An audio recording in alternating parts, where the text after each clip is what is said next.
You've referred to this as a post-factual election where facts don't matter.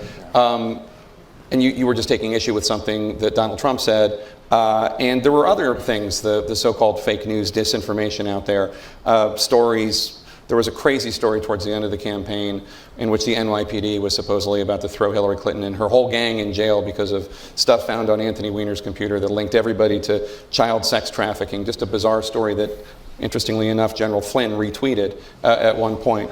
How much of a problem was this post-factual election in your view? I think it was a huge problem. And I think, look, Jake, I think there's a lot of things we need to examine coming out of this. You just named one of them. Congress has got to investigate what happened with Russia here. We cannot have foreign aggressors, I would argue, intervening in our elections. And we know that the Russians were promulgating fake news through Facebook and other outlets.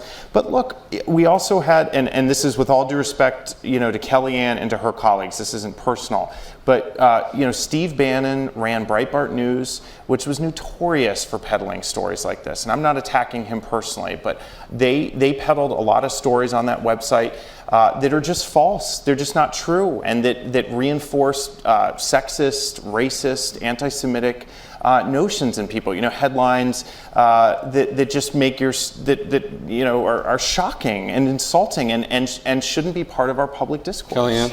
I think the biggest piece of fake news in this election was that Donald Trump couldn't win.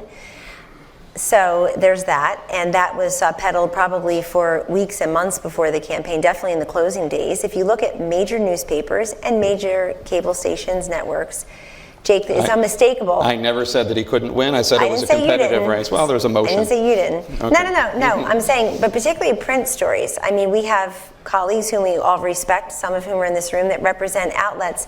Literally, if you go back, because we have them, and you pull the whole front page, there's a lot of defeats Trumans out there. It's unbelievable. Absolutely. But that's fake, because it's based on things that just aren't true. They have no path. They have no ground game. She's got more money. She has more personnel. She can't possibly lose. And then, of course, the growing narratives, the persistent chronic narratives, which I'm not going to repeat here, but they essentially boil down to Donald Trump takes the wings off of butterflies. And that, America said there's a difference between what may offend me and what absolutely affects me. And I, as a voter, are going to go that way. And I'm going to vote according to what absolutely affects me.